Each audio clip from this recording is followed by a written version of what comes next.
we'll be reading an abridged passage from A Wild Goose Hunt, which is the second book in the Muinbeo Chronicles.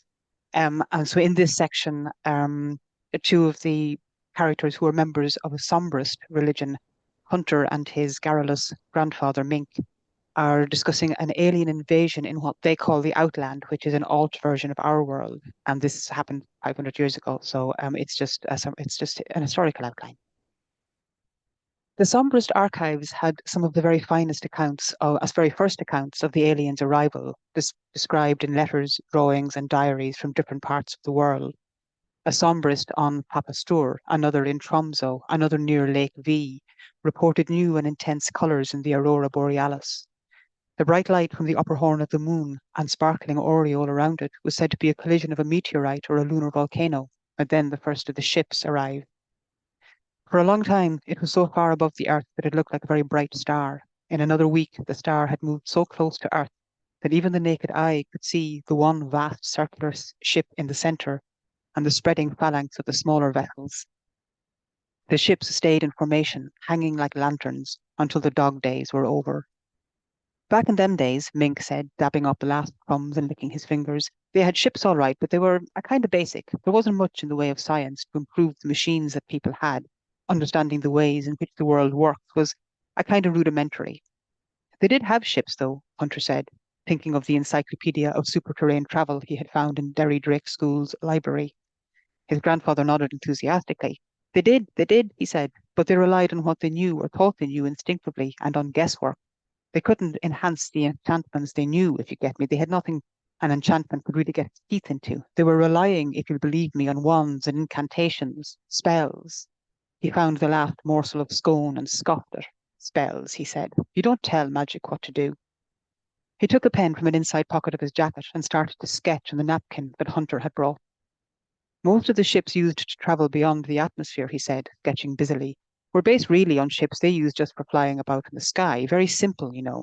Things that were just variations on, say, the oared wheel that your man invented. What was his name? Oh, you know who I mean. Anyway, that class of a ship, nothing complicated, but enough to get a fair view of our visitors. The ships he sketched did look quite basic. They were really just wooden buckets, enclosed on top by a transparent globe. They had sails of different sizes and usually contained long-necked vessels made of different minerals and stones. It seemed a kind of friendly at first, Mink said. Those who were keen went up in their ships and the aliens did nothing. And you know the way it is, after a while you can kind of get accustomed to anything.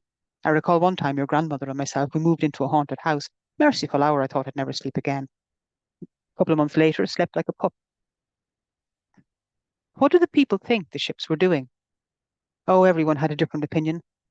The evidence seemed to point a kind of to research of some kind. Most people compared the aliens coming to Earth to the way people from one part of the world were setting off to find what lay beyond their own horizon. There were a lot of voyages around then. Hunter cast his mind back to a history class. The classroom floor had been changed into a map of the Outland, and the class tracked the voyages from what were now the Manchurian and Congolese empires, from Bretagne and Thule, and around the islands of the Coral Empire. They discovered better compasses, said Mink. Everyone got braver when they had less chance of getting lost. A lot of people kind of thought the alien ships were the same, voyaging through the ocean of space, just coming to see what there was. Others thought they were coming to take what was there. Eventually, this seemed to be the truth. One of the very young Sombrists came over to where they sat, its tongue pointing out the side of its mouth with the effort of carrying a tray.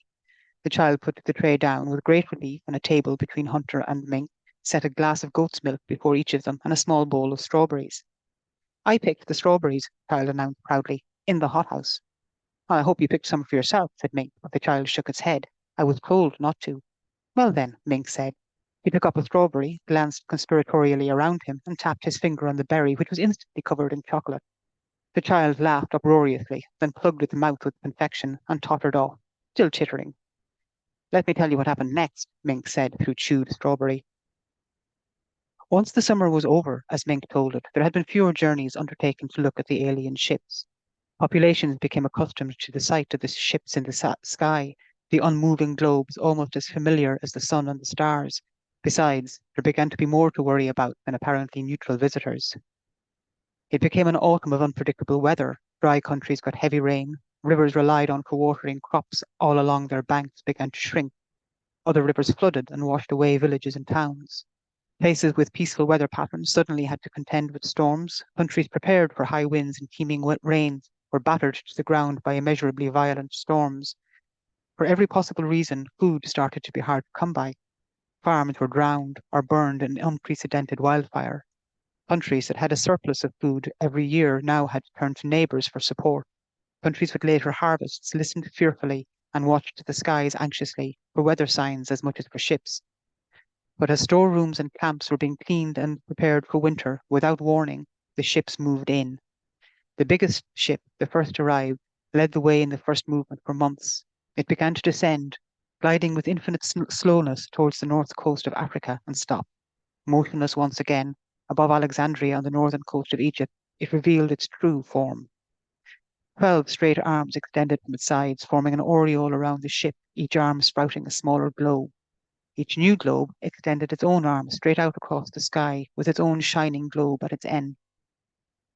One large ship had become the center of a double halo, 20-odd miles in circumference, of 24 connected ships.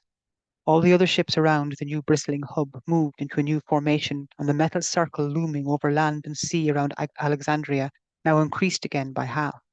The lesser ships on the very edge of the formation, even now no one had yet used the word army, slid open their undersides and dropped smaller vessels and pieces of machinery that seemed to fly alone. There were arguments later about what sign, if any, had been sent by the hub ship, but at most all anyone saw was a brief glimmer of light that might have been a signal or might have been the autumn sun gleaming on the featureless sides of the ships. Either way, simultaneously, every ship in the sky opened the doors of their docking stations and released their flotilla of fighters. The shadows over land and sea had grew wider and denser, and every fighter opened its gun ports. The refugees into Muinbeo, Sombrists among them, had terrible stories to tell. Farms and forests burned and overturned. Whatever technology the ships had carried, they caused local weather changes, drought where the crops were waiting for rain, floods that rotted harvests and drowned livestock and farmers alike. Towns smashed to powder, cities taken captive, starving and sick multitudes on the move. Not that we let them have it all their own way, Mink asserted as though he had been there. No, indeed, there were some victories to keep the spirits up. The aliens made a bad mistake, for example, when they took prisoners of war from what was left of Bulawayo. Prisoners had a technomancer on board, hijacked the ship, wrecked the whole thing in a valley in Matobo. Fighters off the Black Sea took down 2 vessels and dragged them through the countryside with war horses to cheer everyone on.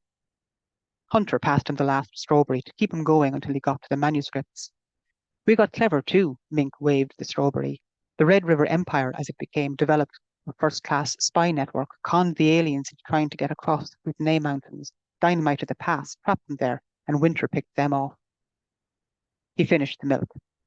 But the alien army, like a hydra it was, cut down one ship, 2 more appeared. That's what it was like.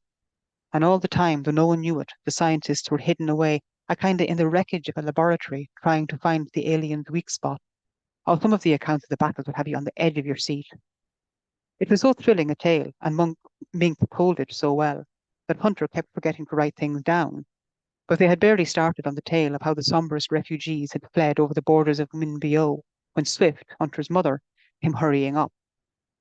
She had alarming news. Something, and no other information was available except that it was something, had violently damaged Derry Drake School, taken out an entire wing and smashed it to crumbs.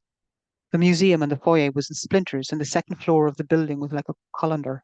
Even the library towers were unstable. It's unbelievable, Swift said, and her father started struggling out of his chair, calling to his wife, Rose, get your boots on. Rosie, a bit of excitement at last. You can't go, Swift said in alarm. Mink said, I'm 195, try and stop me.